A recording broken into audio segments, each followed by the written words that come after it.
Okay, तो लिखो अपनी कॉपी में, टॉपिक लिखो फोटो इलेक्ट्रिक इफेक्ट। देखो बहुत बहुत इजी टॉपिक है ना, बहुत इजी टॉपिक है।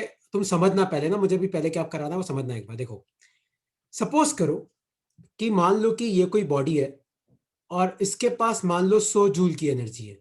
सपोज करो कि ये कोई बॉडी है, इसके पास 100 जूल की एनर्जी है, और मान लो कि मुझे इसकी काइनेटिक एनर्जी बढ़ा के करनी है 200 जूल। पहले इसके पास कितनी एनर्जी है? 100। और मान लो मुझे इसकी एनर्जी बढ़ा के कितनी करनी है? 200। तो आप मुझे बताओ कि आपको इस पे कितना वर्क करना पड़ेगा। क्योंकि अगर अपन किसी भी बॉडी पे वर्क करते ना, तो उसकी काइनेटिक भी बढ़ सकती है, पोटेंशियल भी बढ़ सकती है, दोनों भी बढ़ सकती है। लेकिन यहां पे मेरा क्वेश्चन है कि बॉडी की काइनेटिक एनर्जी है 100 और मुझे बढ़ा के कितनी करनी है? 200। तो बताओ मुझे कितना वर्क करना पड़ेगा। आप खुद बताओ मुझे कितना वर्क करने का पड़ेगा। 100 जूल, क्योंकि पहले 100 है, बाद में 200 है, तो कितना हो गया? 100। तो वर्क को अपन क्या लिख सकते हैं? वर्क को अपन लिख सकते हैं final kinetic energy minus initial kinetic energy. है ना, ये कंसेप्ट एक्चुअली बहुत काम का है। ये कंसेप्ट एक्चुअली बहुत काम का है, इसलिए इसको समझना। वापस वापस मैं समझा रहा हूं, देखना। देखो, अगर मान लो कि मुझे कोई मास है, मान लो कि ये 100 जूल से चल रहा है और मुझे उसकी एनर्जी बढ़ा के करनी है 300 जूल। तो आप मुझे बताओ कि आपको कितना वर्क करना पड़ेगा। 100 थी, आपको बढ़ा के 300 करना है, मतलब आपको कितना वर्क करना पड़ेगा? 200 जूल। तो अगर आप इस बॉडी पे 200 जूल का वर्क करोगे तो इसकी एनर्जी पहले 100 थी, बढ़ के कितनी हो जाएगी? 300 जूल हो जाएगी। ठीक है, तो अब इंपॉर्टेंट चीज क्या है, अब तुम ध्यान से समझना। सपोज करो कि आपके पास कोई बॉडी है जिसके पास 200 जूल की एनर्जी है और आपको उसको रोकना है ना? क्या करना है? आपको उसको रोकना है। देखो, 100 से लेके 300 तक करना है तो आपको 200 जूल देना पड़ेगा। लेकिन मान लो कि एक बॉडी के पास 200 जूल की एनर्जी है और मान लो कि मुझे उसको रोकना है। 200 से कितना करना है? मुझे करना है 200 से 0। तो मुझे कितना वर्क करना पड़ेगा? Minus 200 joule. है ना? ये जो कंसेप्ट है, देखना ये आगे कैसे काम आएगा अभी तुम समझना। लेकिन मेरी बात ध्यान से सुनो। अगर आपको किसी बॉडी की काइनेटिक एनर्जी बढ़ानी है तो आपको वर्क करना पड़ता है। लेकिन अगर आपको किसी बॉडी की काइनेटिक एनर्जी घटानी है तो आपको एनर्जी लेनी पड़ती है। तो अगर मान लो किसी बॉडी के पास 200 जूल की एनर्जी है और आपको उसको रोकना है, मतलब अभी वो बॉडी चल रही है तो 200 जूल की एनर्जी है, अगर आपको रोकना है तो कितनी हो जाएगी? 0। तो आपको कितनी एनर्जी लेनी पड़ेगी? Minus 200 joule. है ना? तो अब एक चीज याद रखना, किसी भी चार्ज पे तुम अगर भूल गए हो तो मैं तुम्हें याद दिला दूं। 10th क्लास में एक फॉर्मूला आता है, याद है? Work done is equal to potential difference into charge. भूल तो नहीं गए? अगर मान लो कि किसी 2 कूलम के चार्ज को मैं 100 वोल्ट से एक्सलरेट करूं तो मैं कितना वर्क करूंगा? 200 जूल का। ये फॉर्मूला याद रखना कि वर्क डन क्या होता है? Potential difference into charge. Work done क्या होता है? Potential difference into charge. तो अगर आप किसी भी चार्ज Q को पोटेंशियल डिफरेंस V से एक्सलरेट करोगे तो आप उस पर कितना वर्क करोगे? आप उस पर कितना वर्क करोगे? QV। कितना वर्क करोगे? कितना चार्ज है इनटू कितना पोटेंशियल डिफरेंस है। तो अब इन तीनों का मैं सिनेप्सिस दे रहा हूं। अब सब एक चीज ध्यान से सुनना, सब एक चीज ध्यान से सुनना कि मान लो कि ये कोई इलेक्ट्रॉन है, इसका मास है m और अभी ये वेलोसिटी v से आ रहा है। तो आप मुझे बताओ कि इसके पास कितनी काइनेटिक एनर्जी होगी? Half M V square. होगी कि नहीं होगी? आपके पास एक इलेक्ट्रॉन है जिसका मास है m, जिसकी वेलोसिटी v। तो अभी इसके पास कितनी काइनेटिक एनर्जी होगी? Half M V square. और मान लो कि मुझे इसको रोकना है। क्या करना है? मुझे इस मास को रोकना है। तो मुझे क्या करना पड़ेगा? मुझे इस पे वर्क करना पड़ेगा। और वर्क का एक और फॉर्मूला क्या होता है? Potential difference into charge. यहाँ पे चार्ज कितना है? इलेक्ट्रॉन। और मान लो कि इसको रोकने के लिए मैंने कितना पोटेंशियल लगाया? V naught. तो याद रखना अपन इसको ऐसे लिख सकते हैं, half M V square equal to V naught. बहुत इंपॉर्टेंट फॉर्मूला है। और इस वी नॉट को बोलते हैं स्टॉपिंग पोटेंशियल। इस वी नॉट का क्या बोलते हैं? इस वी नॉट को हम बोलते हैं स्टॉपिंग पोटेंशियल। तो लिखो अपनी कॉपी में टॉपिक लिखो, अपनी कॉपी में टॉपिक लिखो, और मैं उसकी तुम्हें थ्योरी लिखवा रहा हूं। लिखो, टॉपिक लिखो अपनी कॉपी में। लिखो, if an electron, if an electron of kinetic energy k, if an electron, बहुत इंपॉर्टेंट लाइनें लिखो, if an electron of kinetic energy k is to be stopped। अगर मान लो कोई इलेक्ट्रॉन है जिसकी काइनेटिक एनर्जी k है और अगर मुझे स्टॉप करना है, क्या करना है? मुझे उसको रोकना है। तो जैसे मान लो इलेक्ट्रॉन आपका इधर जा रहा है, इधर जा रहा है, और मान लो सामने प्लेट पे मैं नेगेटिव चार्ज लगा दूं, क्या लगा दूं, मैं नेगेटिव चार्ज लगा दूं, तो नेगेटिव नेगेटिव को रिपेल करेगा और आपका इलेक्ट्रॉन रुक जाएगा। तो लिखो अपनी कॉपी में, if an electron of kinetic energy K is to be stopped, then potential difference V naught is to be applied. Then potential difference V naught is to be applied, called as stopping potential. Called as stopping potential. तो अगर मुझे इस electron को रोकना है जिसकी kinetic energy है K, तो मुझे क्या लगाना पड़ता है, स्टॉपिंग पोटेंशियल। इस V नॉट को स्टॉपिंग पोटेंशियल क्यों बोलते हैं, क्योंकि ये क्या करता है, चलते हुए इलेक्ट्रॉन को रोक देगा। तो लिखो अपनी कॉपी में, काइनेटिक एनर्जी को अपन हाफ एम वी स्क्वायर भी लिख सकते हैं और ईवी नॉट भी लिख सकते हैं। और यहाँ पे वी नॉट का मतलब क्या है, यहाँ पे वी नॉट का मतलब है स्टॉपिंग पोटेंशियल। मैं तुम्हें इसका एक क्वेश्चन कराऊंगा, तुम्हें दिमाग में अपने आप ये चीज क्लियर हो जाएगी। एक बार लिख लो इसको, लिख लो, क्योंकि इस चैप्टर के न्यूमेरिकल स्टॉपिंग पोटेंशियल से आते हैं। एक बार लिख लो। तो अगर मान लो कोई इलेक्ट्रॉन चल रहा है जिसकी kinetic energy half M V square है, अगर मुझे इस इलेक्ट्रॉन को रोकना है तो सामने प्लेट पे क्या लगा दो, नेगेटिव चार्ज। तो नेगेटिव इलेक्ट्रॉन को रिपेल करेगा, धीरे धीरे धीरे इलेक्ट्रॉन रुक जाएगा। तो मुझे कितना पोटेंशियल देना है वो कैसे पता पड़ेगा, आप काइनेटिक एनर्जी को ई वी नॉट के बराबर रख दो। किसके बराबर रख दो, ई वी नॉट। और वी नॉट क्या होता है, स्टॉपिंग पोटेंशियल। लिख लो इस फॉर्मूले को, ठीक है, लिख लो। पर अब तुम ध्यान से समझना, अब तुम ध्यान से समझना, सर समझना इस टॉपिक को। सपोज करो कि आपका जो स्टॉपिंग पोटेंशियल है वो है 4 वोल्ट। तो इसका मतलब क्या है कि अगर कोई इलेक्ट्रॉन आ रहा होगा और सामने वाली प्लेट पे आप नेगेटिव -4 वोल्ट लग दो, तो -4 रखोगे तो क्या होगा, आपका इलेक्ट्रॉन आएगा आएगा आएगा, धीरे धीरे क्या कर जाएगा, रुक जाएगा। अब एक चीज ध्यान से सुनना, अगर तुम -5 वोल्ट रखोगे ना, मतलब आपने नेगेटिव चार्ज और बढ़ा दिया, तो -5 पे भी आपका इलेक्ट्रॉन रुक जाएगा, -6 पे भी रुक जाएगा, -7 पे भी रुक जाएगा, -8 पे भी रुक जाएगा, लेकिन -3 पे नहीं रुकेगा। तो अगर आपको इलेक्ट्रॉन को रोकना है तो आपको मिनिमम कितना पोटेंशियल लगाना पड़ेगा, -4। आप -4 लगाओ, -4.1 लगाओ, -4.2 लगाओ, इन सब में भी रुकेगा, लेकिन आपको कम से कम कितना लगाना पड़ेगा, -4। तो अगर मान लो कि तुम्हारे एग्जाम में एक क्वेश्चन आ जाए कि एक इलेक्ट्रॉन के लिए स्टॉपिंग पोटेंशियल है 6 वोल्ट, क्या है, 6 वोल्ट, और मान लो कि मैंने प्लेट पे -5 वोल्ट ही रखा, तो ये इस इलेक्ट्रॉन के साथ क्या होगा, देखो फिर ये इलेक्ट्रॉन रुकेगा नहीं, ये इस प्लेट के पास पहुंच जाएगा। लेकिन अगर आपने -6 वोल्ट लगाया तो आपका इलेक्ट्रॉन धीरे धीरे धीरे क्या करेगा, आके रुक जाएगा। अगर आपने -7 लगाया तो भी रुकेगा, लेकिन अगर आपने 6 वोल्ट से कम लगाया तो नहीं रुकेगा। तो तुम्हें समझ में आया कि नहीं समझ में आया कि स्टॉपिंग पोटेंशियल क्या होता है। सर एक क्वेश्चन है, अगर जो इलेक्ट्रॉन है अगर वो नेगेटिव के इतना पास आ रहा है तो फिर आप लाइक चार्जेस से रेपेल करेंगे तो वो इलेक्ट्रॉन उससे दूर नहीं भागेगा। देख, एक बार तो तेरा इलेक्ट्रॉन के पास वेलोसिटी है, तो वो आएगा आएगा आएगा आएगा और रुकेगा, फिर वो क्या करेगा, उल्टा घूम के भाग जाएगा। तो मेरा काम अभी खाली इतना है, तुम्हें यह समझाना कि मुझे कितना पोटेंशियल लगाऊं कि इलेक्ट्रॉन रुक जाए। डेफिनेटली करेगा। देख, इलेक्ट्रॉन आएगा आएगा आएगा, देख नेगेटिव नेगेटिव को रिपेल कर रहा है, तो धीरे हाँ। धीरे धीरे क्या करेगा, रुकेगा, और फिर वो उल्टा घूम के भाग जाएगा। अच्छा। तो ओके। स्टॉपिंग पोटेंशियल का मतलब है कि इलेक्ट्रॉन को रोकने के लिए आपको कितना पोटेंशियल लगाना पड़ेगा, है ना। अब ये सब बखाना मैंने क्यों किया, मतलब ये सब मैंने क्यों पढ़ाया, तो अब तुम सब ध्यान से एक चीज को समझना, सब समझना एक चीज को। सपोज करो कि ये कोई मेटल है और मान लो कि इस मेटल का वर्क फंक्शन है 6 इलेक्ट्रॉन वोल्ट। जो लास्ट क्लास में नहीं थे उनको बता दूं, वर्क फंक्शन का मतलब है कि अगर आपको इलेक्ट्रॉन को निकालना है तो आपको मिनिमम कितनी एनर्जी देनी पड़ेगी, इतनी। तो मान लो कि आपका कोई फोटोन आ रहा है 11 इलेक्ट्रॉन वोल्ट का, तो अगर ये फोटोन आएगा तो होगा क्या, इस 11 में से 6 इलेक्ट्रॉन वोल्ट तो बाहर निकालने में खर्च हो जाएगा। तो इलेक्ट्रॉन की काइनेटिक एनर्जी कितनी बचेगी, इलेक्ट्रॉन की काइनेटिक एनर्जी बचेगी 5 इलेक्ट्रॉन वोल्ट। क्योंकि आपका जो फोटोन आ रहा है वो 11 का है, वर्क फंक्शन 6 है, तो 11 के 2 पार्ट हो जाएंगे। 6 तो क्या करेगा, इलेक्ट्रॉन को बाहर निकलने में खर्च हो जाएगा, बाकी जो बच गया वो क्या बन जाएगी, उसकी काइनेटिक एनर्जी। अगर मैं तुम्हें पूछूं कि अगर मुझे इस इलेक्ट्रॉन को रोकना है तो बताओ मुझे कितना स्टॉपिंग पोटेंशियल लगाना पड़ेगा, तो काइनेटिक एनर्जी होता क्या है, ईवी नॉट। अपने इस केस में काइनेटिक एनर्जी कितनी है, 5 eV equal to EV nought. E से भी गया तो मतलब स्टॉपिंग पोटेंशियल कितना आया, 5 वोल्ट। तो मतलब अगर आपको इस इलेक्ट्रॉन को रोकना है तो सामने वाली प्लेट पे कितना पोटेंशियल डिफरेंस क्रिएट करना पड़ेगा? -5 वोल्ट का।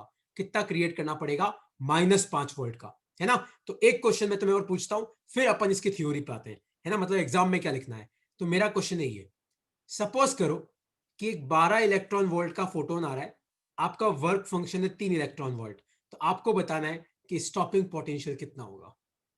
फाइंड स्टॉपिंग पोटेंशियल, मतलब अगर ये इलेक्ट्रॉन बाहर निकलेगा, देखो 12 इलेक्ट्रॉन वोल्ट का फोटोन आ रहा है, 3 इलेक्ट्रॉन वोल्ट वर्क फंक्शन है, तो डेफिनेटली है कि आपका फोटोन इलेक्ट्रॉन को बाहर निकाल देगा, लेकिन आपको बताना है कि वो इलेक्ट्रॉन बाहर निकल के चलेगा, तो अगर मुझे उसको रोकना है तो मुझे कितने स्टॉपिंग पोटेंशियल की जरूरत पड़ेगी? सोचो क्या आएगा इसका आंसर। थियोरेटिकल तरीके से सोचो, देखो 12 इलेक्ट्रॉन वोल्ट का फोटोन आ रहा है, उसमें से 3 इलेक्ट्रॉन वोल्ट तो वर्क फंक्शन है, मतलब 3 तो बाहर निकालने में खर्च हो गया, तो इलेक्ट्रॉन की काइनेटिक एनर्जी कितनी हो सकती है? इलेक्ट्रॉन की काइनेटिक एनर्जी हो सकती है 9 इलेक्ट्रॉन वोल्ट, और काइनेटिक एनर्जी को बराबर रख दो ईवी नॉट के, तो 9 EV equal to EV naught, तो ई से भी ई गया, तो आपका स्टॉपिंग पोटेंशियल कितना आया? 9 वोल्ट।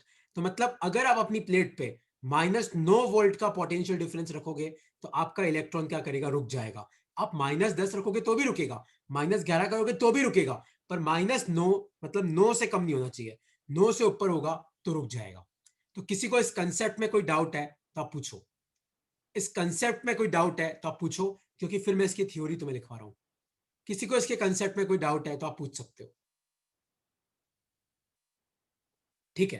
देखो कोई डाउट नहीं है तो एक आध क्वेश्चन मैं और कराता हूं और समझाता हूं तुम्हें। देखो सपोज करो कि ये मेटल है और इसका वर्क फंक्शन मैंने आपको दे रखा है 5 इलेक्ट्रॉन वोल्ट, और मान लो कि आपका कोई फोटोन आ रहा है और उस फोटोन के पास एनर्जी है 4 इलेक्ट्रॉन वोल्ट की, तो अब मेरा क्वेश्चन है कि बताओ स्टॉपिंग पोटेंशियल कितना होगा?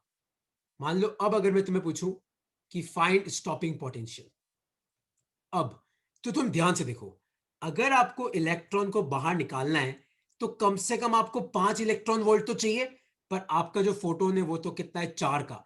तो जब आपका इलेक्ट्रॉन बाहर निकलेगा ही नहीं तो उसको रोकने की जरूरत ही नहीं पड़ेगी, तो आपका स्टॉपिंग पोटेंशियल कितना हो जाएगा? 0 वोल्ट। याद रखना, अगर आपका फोटोन इलेक्ट्रॉन को बाहर निकालता है तभी हम स्टॉपिंग पोटेंशियल की बात करेंगे।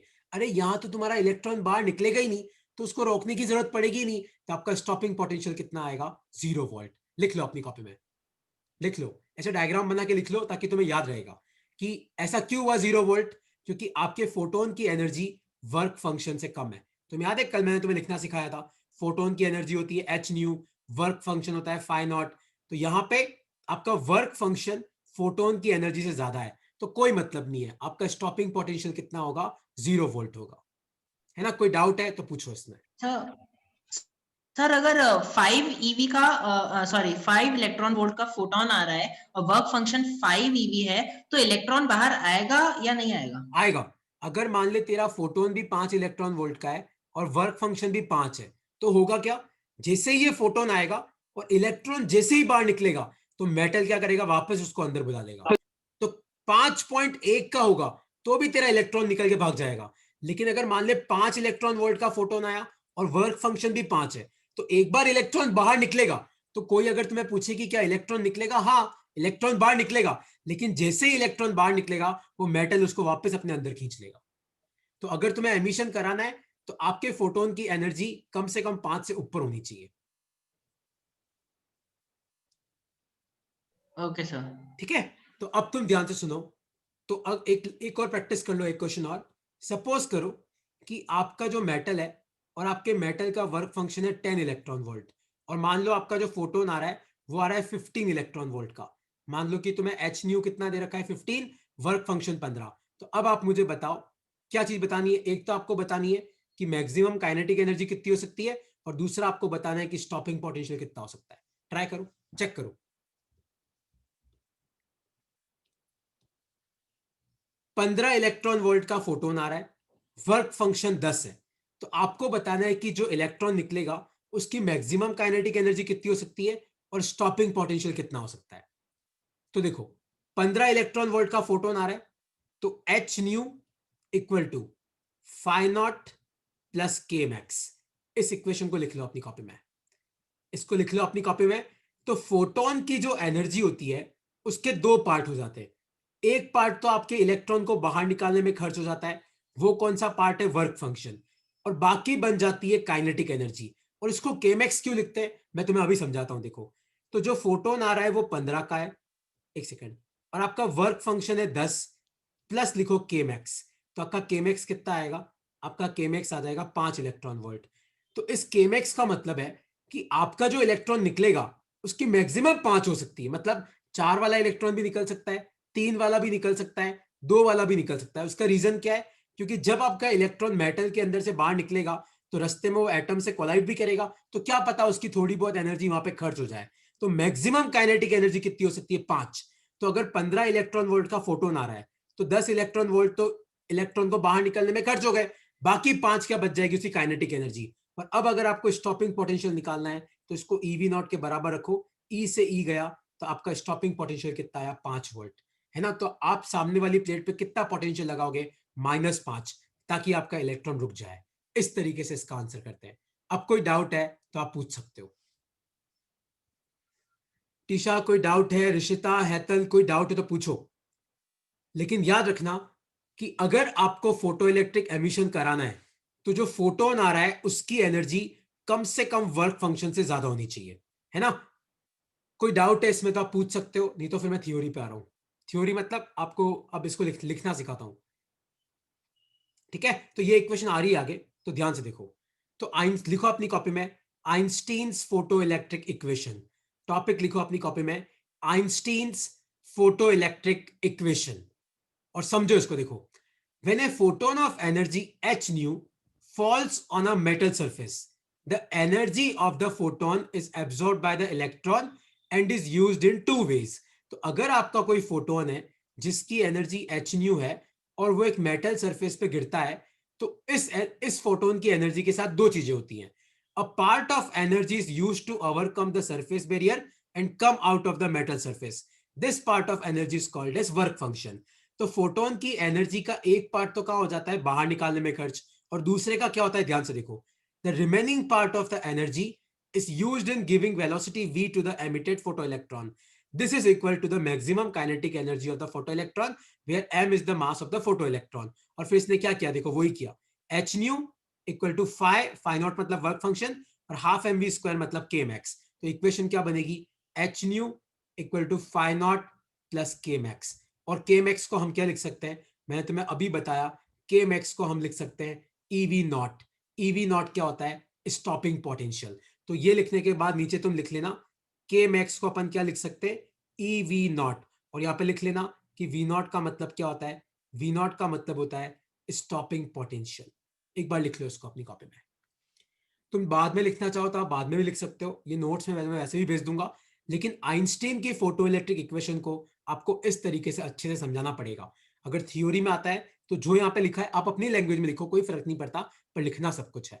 अब कोई डाउट है तो आप पूछ सकते हो मुझे एक बार। सर जो काइनेटिक एनर्जी में आपने लिखा है half M V square max, इसमें एम तो मास ऑफ फोटोन होगा। नहीं नहीं, इलेक्ट्रॉन होगा ना।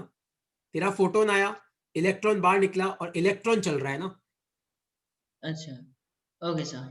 वो मास ऑफ इलेक्ट्रॉन सर तो होगा। फोटोन का मास क्या होता है? फोटोन का कोई मास नहीं होता। फोटोन एक बार आ गया, जैसे ही फोटोन रुकेगा, तो फोटोन जैसे ही तेरे मेटल सरफेस को हिट करेगा ना, तो फोटोन की सारी एनर्जी इलेक्ट्रॉन में आ जाएगी, तो फोटोन का रेस्ट मास 0 हो जाता है। तो फोटोन जैसे ही सर रुकता है पर तो अपनी सारी की सारी एनर्जी किसी और को ट्रांसफर कर देता है। सर बट आपने बोला photon is a type of particle, particle हाँ, होता है तो पार्टिकल का तो मास होता है ना। जब फोटोन चलता है तभी उसका मास होता है। याद है कल अपन ने डिराइव किया था E equal to M C square से m। हम्म जैसे ही फोटोन रुकेगा उसका हम्म मास गया, उस फोटोन की सारी एनर्जी किसी और में आ जाती है, तो वो पार्टिकल गायब हो जाता है। ओके। ठीक है, ये तुम एक बार समझ लो, आप लोग इसको समझ लो। आप इसको लिख बाद में लेना, है ना। मैं आपको ये नोट्स भेज दूंगा। मैं आपको इस इक्वेशन का ग्राफ बनाना सिखा रहा हूं। इस इक्वेशन का कौन सा, आइंस्टीन की फोटो इलेक्ट्रिक इक्वेशन का। तो अगर आपका कुछ पार्ट मिस हो गया है तो मैं तुम्हें अभी थोड़ी देर में ये नोट्स की आपको पीडीएफ बना के भेज रहा हूं, तो आप इसका ग्राफ बनाना सीखो। देखो ग्राफ कैसे बनाते हैं। तो याद है आपकी इक्वेशन क्या थी, H nu equal to phi naught plus क्या था, ईवी नॉट। याद है अभी अपन ने ये इक्वेशन डिराइव करी। तो आपके फोटोन की जो भी एनर्जी होगी, एक तो वर्क फंक्शन आ जाएगा plus EV naught. EV naught क्या होता है? Stopping potential, V naught. ठीक है, और याद है, भूल तो नहीं गए, कल मैंने तुम्हें पढ़ाया था कि वर्क फंक्शन को लिख सकते हैं एच न्यू नॉट। अगर तुम नहीं भूले हो तो मैंने लास्ट क्लास में तुम्हें पढ़ाया था, और न्यू नॉट होती है थ्रेशोल्ड फ्रीक्वेंसी। तो आप फाई नॉट की जगह लिखो एच न्यू नॉट प्लस क्या आ जाएगा? EV naught. ईवी नॉट मतलब स्टॉपिंग पोटेंशियल। फिर अपन क्या लिख सकते हैं? ईवी नॉट को अपन क्या लिख सकते हैं? H new minus H nu not लिख सकते हैं।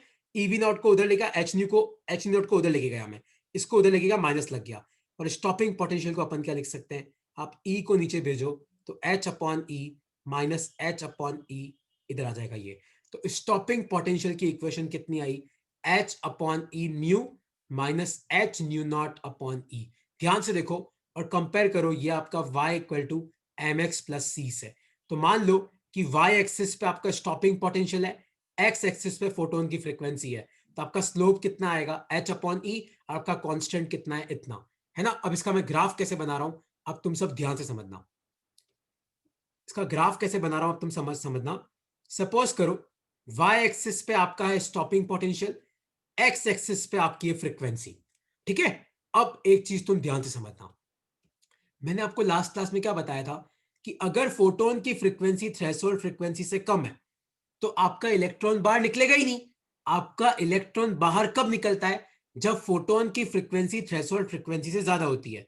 तो मान लो कि ये आपकी थ्रेशोल्ड फ्रीक्वेंसी है, तो अगर आपकी फ्रीक्वेंसी थ्रेशोल्ड फ्रीक्वेंसी से कम है तो यार आपका इलेक्ट्रॉन बाहर निकलेगा ही नहीं, तो उसको रोकने की जरूरत ही नहीं पड़ेगी। तो जब तक आप थ्रेशोल्ड फ्रीक्वेंसी तक नहीं पहुंच जाते तब तक आपका स्टॉपिंग पोटेंशियल क्या होगा? जीरो। और जैसे ही आप थ्रेशोल्ड फ्रीक्वेंसी से ऊपर गए फिर आपका ग्राफ बढ़ेगा, क्योंकि अब जैसे जैसे फोटोन की फ्रीक्वेंसी बढ़ेगी आपका स्टॉपिंग पोटेंशियल भी बढ़ेगा। और इस ग्राफ का स्लोप कितना होगा? एच अपॉन ई। कितना स्लोप होगा? एच अपॉन ई। और अगर आप इस लाइन को पीछे की तरफ एक्सटेंड करो, अगर आप इस लाइन को पीछे की तरफ एक्सटेंड करो तो ये जो डिस्टेंस होती है ना, ये वाली डिस्टेंस, ये होती है आपकी फाई नॉट अपॉन ई। ये यहां से आया, देखो कांस्टेंट कितना है आपका? H nu not upon E. लेकिन एच न्यू नॉट होता क्या है? Phi naught. तो याद रखना, अगर तुम्हारे एग्जाम में ग्राफ आ जाए और तुम्हें पूछा जाए कि ये ए से लेके बी तक क्या डिस्टेंस है, तो याद रखना ए से लेके बी तक क्या डिस्टेंस होती है? Phi naught upon E. Phi naught मतलब वर्क फंक्शन होता है। और मान लो ये सी है, कोई तुम्हें पूछे ए से लेके सी तक क्या है, तो ये है तुम्हारी थ्रेशोल्ड फ्रीक्वेंसी। तो आपको आइंस्टीन का फोटो इलेक्ट्रिक का ग्राफ तुम्हारे दिमाग में फिट हो जाना चाहिए। तो ये तो है आइंस्टीन की फोटो इलेक्ट्रिक इक्वेशन। फिर मैंने वर्क फंक्शन को क्या पुट किया? फाई नॉट को मैंने पुट किया H nu not. New not मतलब क्या है? Threshold frequency. तो फाई नॉट की जगह आ गया H nu not, H new की जगह एच न्यू ईवी नॉट। फिर मैं इसको उधर लेके गया एच न्यू नॉट को, तो ईवी नॉट किसके बराबर आया? H new minus H nu not. फिर मैं ई को नीचे लेके गया तो आपका स्टॉपिंग पोटेंशियल इसके बराबर आया। और कंपेयर करो इसको y equal to M X plus C से, तो y एक्सिस पे मैंने लिया पोटेंशियल, x एक्सिस पे मैंने लिया फोटोन की फ्रीक्वेंसी। तो ये आपका ग्राफ बनेगा। लेकिन आपको याद क्या रखना है? जब तक आपके फोटोन की फ्रीक्वेंसी थ्रेशोल्ड फ्रीक्वेंसी से कम है तब तक आपका इलेक्ट्रॉन बाहर निकलेगा ही नहीं, तो आपका स्टॉपिंग पोटेंशियल जीरो होगा। तो आपका ग्राफ ऐसे बनेगा। और इसको पीछे एक्सटेंड करोगे तो ये डिस्टेंस कितनी आएगी? फाई नॉट अपॉन ई। लिख लो अपनी कॉपी में, लिख लो आइंस्टीन की फोटो इलेक्ट्रिक इक्वेशन और उसका ग्राफ आपके दिमाग में पत्थर की लकीर जैसे फिट हो जाना चाहिए, क्योंकि ये इतना इंपॉर्टेंट ग्राफ है। कोई डाउट है इसमें तो आप पूछ सकते हो। इसमें कोई भी डाउट है तो आप क्लियर कर सकते हो। नहीं सर, क्लियर है। क्लियर है? ये ग्राफ याद रखना। और एक और चीज याद रखना, तुम सब ध्यान से देखो, तो इस ग्राफ का स्लोप कितना है? एच अपॉन ई। अब खुद मुझे बताओ, एच कांस्टेंट होता है, प्लैंक्स कांस्टेंट, ई कांस्टेंट है, तो आपका एम कांस्टेंट है। तो अगर मान लो तुम्हारे एग्जाम में आ जाए कि मेरे पास एक सोडियम है, एक सीजियम है, बताओ उन दोनों के में से किसका स्लोप ज्यादा होगा? याद रखना, दोनों का स्लोप बराबर होगा, क्योंकि आपका जो स्लोप है वो डिपेंड ही नहीं करता है कि कौन सा मेटल है ना। आपका स्लोप तो एच और ई पे डिपेंड कर रहा है, उससे कोई स्लोप को कोई मतलब ही नहीं है कि कौन सा मेटल है। तो आपका स्लोप क्या है? एक कांस्टेंट है, क्या है? एच अपॉन ई। याद रखना, तो आपका कोई भी मेटल हो सबके लिए आपका स्लोप सेम होगा। तो लिखो अपनी कॉपी में, slope for graph will be same for all the metals. Slope for graph will be same for all the metals. तो आपका कोई भी मेटल हो, आपकी ग्राफ का स्लोप क्या होगा? सेम होगा।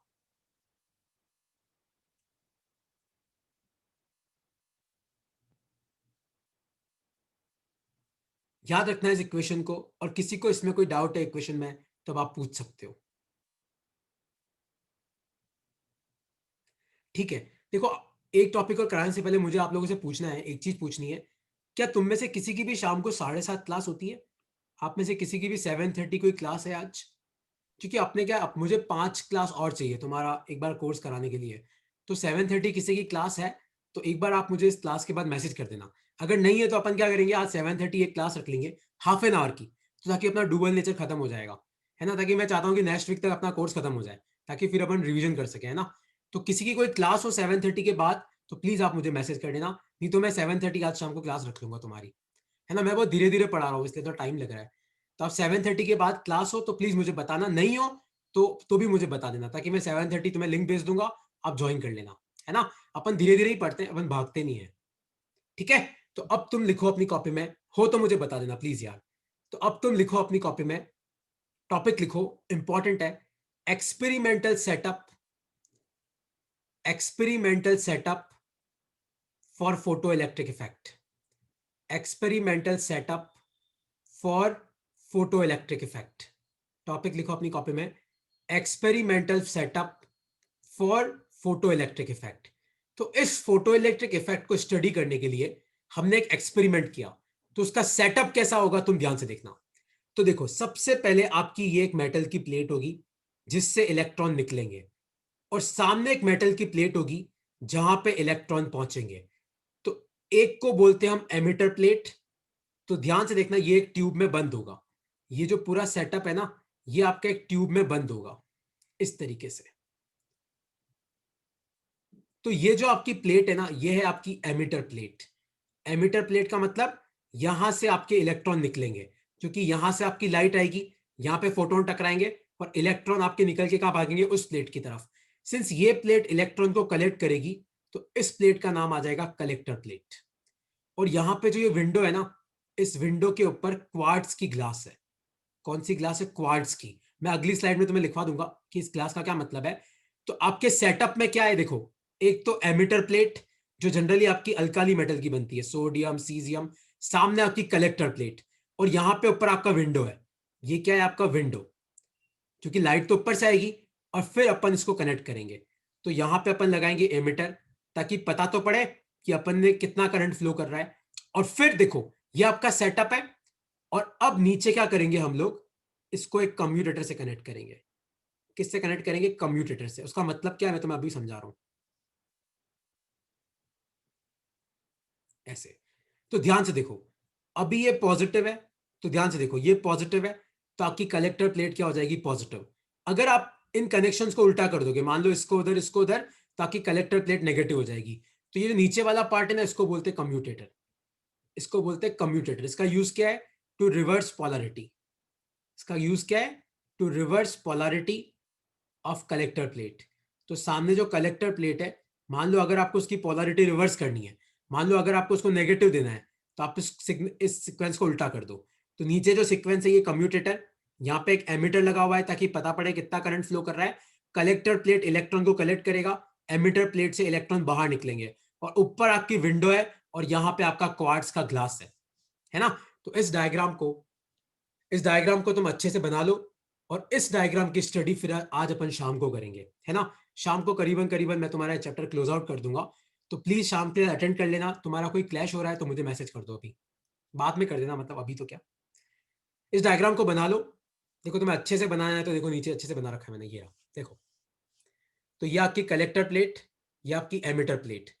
तो इसको कैथोड बोलते हैं, एमिटर को। जो एनोड है ये आपकी एमिटर है, सॉरी कलेक्टर, उसको एनोड बोलते हैं। तो ये तो हो जाएगा आपका कलेक्टर वाला, ये हो जाएगा आपका एमिटर वाला, और ये आपका ऊपर विंडो है। और ये देखो नीचे कंप्यूटर, यहाँ पे कंप्यूटर का यहाँ पे इस तरीके से लगा रखा है, यहाँ पे कंप्यूटर ने कुछ और बना रखा है। लेकिन इस लाइन को लिख लो अपनी कॉपी में, glass transmits only visible and IR light, quartz transmit only UV light. तो कोई तुम्हें पूछे कि आपने विंडो क्वार्ट्ज का क्यों बनाया, तो आप लिख सकते हो क्योंकि क्वार्ट्ज जो है खाली यूवी को ट्रांसमिट करता है। कोई तुम्हें पूछे कि मैंने ग्लास का विंडो लगाया, उससे क्या होगा, तो glass transmits only visible and IR light but not UV light. तो ये लिख लो अपनी कॉपी में। आप क्या करना, अपना डायग्राम वही बनाना बस ये नीचे वाली ये अपना डायग्राम यही बनाना आप, क्योंकि अपनी बुक में ये कम्यूटेटर वाला डायग्राम ही बना हुआ है, तो आप ये डायग्राम बना लेना और जो नीचे वो लिखा हुआ है वो मैं तुम्हें लिखवा देता हूँ अभी, ठीक है। फिर शाम को अपन क्या करेंगे, ग्राफ की स्टडी कर लेंगे और अपना चैप्टर अपन खत्म कर देंगे शाम को, आज शाम को, ठीक है। तो बना लो experimental setup for photoelectric effect में emitter plate, collector plate, window बना लेना, कंप्यूटर बना लेना, एक एमिटर लगा लेना, ये मैं तुम्हें अभी भेज रहा हूं। और फिर नीचे ये दो लाइन लिख लेना, ये नीचे वाली लाइंस, ठीक है। ओके सर लिखो। हाँ सर पूछो। शाम का टाइम क्या है? शाम को यार 7:30, क्योंकि 7:30 तक सबकी क्लासेस है आज किसी ना किसी की। कोई ऐसा है जिसका टाइम क्लैश करता है 7:30 7:35 तक? कोई ऐसा है तो मुझे बता दो। कोई है प्रियल, कोई क्लास है, लक्षिता कोई क्लास है? देखो ताकि ना नेक्स्ट वीक तक तुम्हारा कोर्स खत्म हो जाएगा, फिर अपन चिल होकर रिवीजन करेंगे, है ना। मेरा कुछ नहीं है, मैं तो 2 वीक तक चला लूँ, मेरे को तो देखो मुझे नहीं पता बोर्ड कब होंगे, तो तुम बोलो तो अपन आराम से भी कर सकते हैं, मेरे को कोई फर्क नहीं पड़ता। लेकिन द थिंग इज मैं चाहता हूँ कि अपना कोर्स हो जाए जल्दी नेक्स्ट वीक के आसपास, तो इसलिए तुम चाहो तो शाम को 7:30 में क्लास रख लेता हूँ। किसी को कोई टाइम क्लैश हो तो आप मुझे मैसेज कर दो प्लीज यार, है ना। और नहीं है तो इस डायग्राम को बना लो, आराम से बना लो, धीरे धीरे पढ़ो, और मैं तुम्हें ये अभी भेज रहा हूँ पीपीटी। वैसे भी शाम को अपन ग्राफ करके चैप्टर खत्म कर देंगे, ठीक है। और कोई डाउट है तो पूछो। ठीक है, मैं एज्यूम कर रहा हूँ किसी का टाइम क्लैश नहीं कर रहा है, और मैं ये भी एज्यूम कर रहा हूँ तुम में से किसी को कोई डाउट भी नहीं है। तो अपन 7:30 वापस मिलेंगे आज शाम को, 1-2 दिन मिलना, ज्यादा दिन नहीं मिलना है। हाँ पूछो। हाँ ये सर मैं ये क्वेश्चन पूछ रहा था कि जैसे जो थ्रेशोल्ड का आपने बताया था, पिछली क्लास का ही पूछ रहा हूँ, उसमें आपने ये बताया था कि अगर उसमें जैसे वर्क फंक्शन हमारा 5 है और मैं 6 इलेक्ट्रॉन वोल्ट का दे रहा हूँ, तो 6 eV का फोटोन आया, 6 eV का फोटोन आया, ठीक है। तो क्या ये होगा कि काइनेटिक एनर्जी 1 eV होगी या 1 eV से कम होगी? दोनों हो सकती है। अगर मान ले आइडियल कंडीशन है कि यार इलेक्ट्रॉन का कोई कोलिजन ही नहीं हुआ मेटल से बाहर आते के वक्त, तो 1 इलेक्ट्रॉन वोल्ट हो सकती है, लेकिन 1 मैक्सिमम है, 1 से ऊपर नहीं हो सकती। तो 0 और 1 के बीच में कुछ भी हो सकती है। ओके। और सर कोलिजन किस तरह का होगा, मतलब इलास्टिक इनइलास्टिक? यार है ना, जनरली अब देख इलेक्ट्रॉन एक पार्टिकल है कि वेव है ये भी अपने को नहीं पता, तो मैं ऐसे तेरे को बोल नहीं सकता कि इलास्टिक होगा, लेकिन हाँ एनर्जी लॉस होता है, क्योंकि अगर इलास्टिक कोलिजन है तो एनर्जी लॉस नहीं हो रहा है ना। इलास्टिक कोलिजन कौन सा कोलिजन है जिसमें आपका एनर्जी लॉस होता ही नहीं है। लेकिन इलेक्ट्रॉन अगर मेटल से बाहर निकल रहा है और उसकी एनर्जी 1 इलेक्ट्रॉन वोल्ट से कम है, इसका मतलब उसका इन इलास्टिक कोलिजन हुआ है। किसी इलेक्ट्रॉन के साथ भी हो सकता है, किसी एटम के साथ भी हो सकता है। Okay sir. ठीक है, तो देवांश तेरा कोई टाइम क्लैश तो नहीं है शाम को? सर 7:30 का है मेरा। किसका है? सर वो क्लास है बट कोई प्रॉब्लम नहीं है, रिकॉर्डेड है, वो रिकॉर्डेड मिल जाएगी वो तो। ओके ओके चल ठीक है ठीक है, ओके चलो बाय यार। ओके। ओके किसी का हो तो मुझे बताना, बट ट्राई करना कि नहीं हो, है ना। अपन 1-2 दिन ही, ज्यादा दिन नहीं बुलाऊंगा तुम्हें शाम को, 1-2 दिन, ताकि कोर्स खत्म हो जाएगा, ठीक है। तो ये सब मैं तुम्हें भेज रहा हूँ, मैं तुम्हें अभी राइट नाउ ही भेज रहा हूँ तुम सबको ये फाइल, ठीक है। चलो बाय यार। Okay sir.